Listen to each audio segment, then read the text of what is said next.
আসসালামু আলাইকুম। কিছু বিষয় কথা বলার জন্য প্রয়োজনীয়তা অনুভব করলাম, সে কারণে এখন এই লাইভে আসা। বেশ কয়েকদিন ধরে লক্ষ্য করছি যে বিভিন্ন আওয়ামী লীগ সরকারের বিভিন্ন নেতাকর্মীরা গ্রেফতার হচ্ছেন, মন্ত্রীরা, এমপিরা। গতকালকে এক সাংবাদিক দম্পতি গ্রেফতার হলেন এবং এসব নিয়ে অনেকেই বেশ উৎকণ্ঠা প্রকাশ করছেন যে কেন এদের গ্রেফতার করা হচ্ছে, হালকা মামলা দেওয়া হচ্ছে, কেন আটকানো হচ্ছে, কেন এদেরকে অপদস্থ করা হচ্ছে। আমার একটা প্রশ্ন, গত 15 বছরের কথা বাদ দিলাম, আমি আমার নিজের ব্যক্তিগত অভিজ্ঞতা বলি। আমার 3জন সোর্সকে মিথ্যা মামলা দিয়ে আওয়ামী লীগ সরকার, 2জন এনএসআই কর্মকর্তা, একজন সাবেক সামরিক কর্মকর্তা,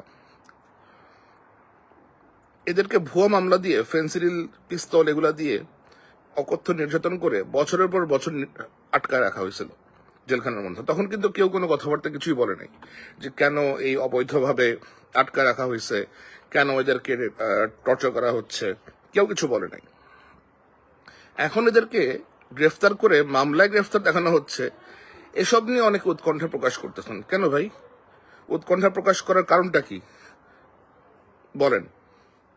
এদেরকে কি কেউ মারতেছে, নাকি কেউ আপনার গুম করার চেষ্টা করতেছে?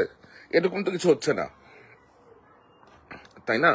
এদেরকে তো কেউ কোথাও গিয়ে আটকায় রাখে নাই, অথবা বাসায় গিয়ে কেউ ওদেরকে হাউস অ্যারেস্ট করে রাখে নাই। এখন যদি বাসাতে হাউস অ্যারেস্ট করে রাখতো তখনও আপনারা বলতেন যে বাসাতে হাউস অ্যারেস্ট করে রাখছে, এটা কেমন ধরনের নিয়ম? আবার যদি কেউ কোথাও নিয়ে গায়েব করে ফেলতো তখন তো আমরাই বলতাম যে গুম করে ফেলছে কেন। সুতরাং এদেরকে গ্রেফতার করা হচ্ছে, আইনি প্রক্রিয়ায় আটকানো হচ্ছে, এদেরকে বিচারের সম্মুখীন করা হবে, আরো তদন্ত করা হবে, দেখা হবে যে এদের আর কি কি অপরাধ আছে, সেটার জন্য তো অপেক্ষা করতে হবে।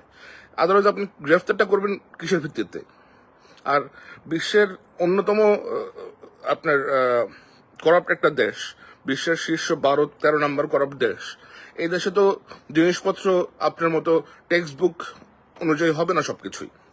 কিছু জিনিসপত্র আপনাদেরকে বুঝতে হবে। আপনার যারা সোকল্ড প্রগতিশীল, সোকল্ড সুশীল যারা আছেন, তারা যদি মনে করেন যে আহারে আটকায় ফেললো, তার গিয়ে একটা থাপ্পড় দিয়ে দিছে সাইড থেকে, কেন থাপ্পড়টা দিল? একটা থাপ্পড় হয়তো কেউ দিছে, অত্যাচার তো ভাই এরা কম করে নাই, মাথা তো ফাটায় ফেলে নাই, থাপ্পড় একটা দিছে। এটা নিয়ে আবার অনেকে বলছে যে থাপ্পড় কেন মারা হইল। আপনারা এত এত অ্যাকুরেট হতে চলে তো সমস্যা, এত অ্যাকুরেট তো হবে না সবকিছু। একটা জিনিস সিস্টেমের মোতাবেক হতে দেন। আমি দেখি যে আমার এক কলিগ 2 দিন পর পরই বাংলাদেশ সরকার আবার আগেরটাই রিপিট করা শুরু করছে, গিয়ে এগুলাকে টুইট করতেছে। আগেরটা কিসের গিয়ে রিপিট করা শুরু করছে?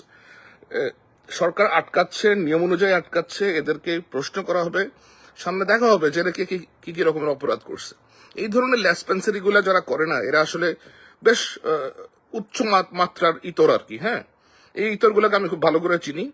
এই উত্তরগুলো যদি ইসলামগুলো করা বন্ধ না করে, সেটা খুব সুখকর কিছু একটা অভিজ্ঞতা হবে না আর কি তাদের জন্য। একটা দেশ নতুন করে মাত্র মুক্ত হইল, স্বাধীন হইল, এখানে অনেক কিছুই অনেকভাবে হবে। সো অপেক্ষা করেন কোনটা কিভাবে হয় না হয়। এখনই ঝাঁপায় পড়লে তো হবে না, তাই না? এখানে ঝাঁপায় পড়ার কোনো কিছু নাই। তাদেরকে অ্যারেস্ট করা হচ্ছে, ডিটেন করা হচ্ছে, প্রশ্ন করা হবে, প্রশ্নের মাধ্যমে আরো তাদের দুর্নীতি যা সামনে আসবে সেগুলো ধরে ধরে তাদেরকে চার্জ করা হবে। এখন না ধরে কাউকে তো হাউস অ্যারেস্ট করা সম্ভব না, না ধরে কাউকে তো কোথাও গিয়ে ডিটেন করে রাখা সম্ভব না। আপনাকে তো তাদের কাস্টডিতে নিতে হবে, কাস্টডিতে নেওয়ার জন্য তো একটা প্রসেস লাগবে। আর এই যে শাকিল, কি জানি নাম, শাকিল আর রূপা দম্পতি, আপনি আমাকে সাংবাদিক বলতেছেন, ওদেরকেও কে সাংবাদিক বলতেছেন? কি সাংবাদিকগিরি করছে? তাহলে আপনি আমাকে সাংবাদিক বলতেছেন কেন? আপনার এত মায়া লেগে যাচ্ছে ওদের জন্য। এখন তারা কয়টা স্টোরি করছে আপনি আমাকে বলেন তো? আপনি কি করতেছেন, এখানে গিয়ে স্টেটমেন্ট দিয়ে বেড়াচ্ছেন, পিটাচ্ছে। আরে ওর কেউ মারছে? ওরা কেউ কিছু করছে? আমার এক লোকের, চিটাগংয়ের এক সাংবাদিকের হাত পা ভাঙা ছেলেটাকে দুবাইতে পাঠায় দেওয়া হয়েছিল, ডেলি স্টার সব জায়গা থেকে নিয়ে রিপোর্ট হয়েছে। এই ছেলের টাকা নাই, পয়সা নাই, সে just surviving on his own. আপনাদের সেগুলো নিয়ে কোনো চিন্তা ভাবনা নাই। আপনারা ফারজানার উপরে না জানি কি এই শাকিল কাট কেসে কেন আটকানো হলো, চুদির বাই টাইপের কথাবার্তা এগুলো সব। সরি, আমার মুখ খারাপ করার কোনো ইচ্ছা ছিল না। আমি এগুলো দেখে গত 2-3 দিন আমার এত মেজাজ খারাপ হয়েছে। আমি I really thought that I should come and say something about it. এবং এই সমস্ত তথাকথিত সুশীলদের প্রতি আমার একটাই অনুরোধ, আপনারা যে যাই কিছু করছেন, অনেকে অনেক কিছু স্যাক্রিফাইস করছেন, অনেকেরই অনেক রকমের প্রতিদান আছে, বাট অপেক্ষা করেন, দেখেন কি হয়। আপনি ধরেই তোমার একদিনে সবকিছু ঠিক করে ফেলতে পারবেন না।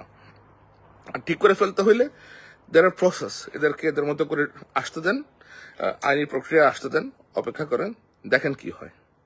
ঠিক আছে, ধন্যবাদ ভাই, ভালো থাকেন সবাই, আসসালামু আলাইকুম।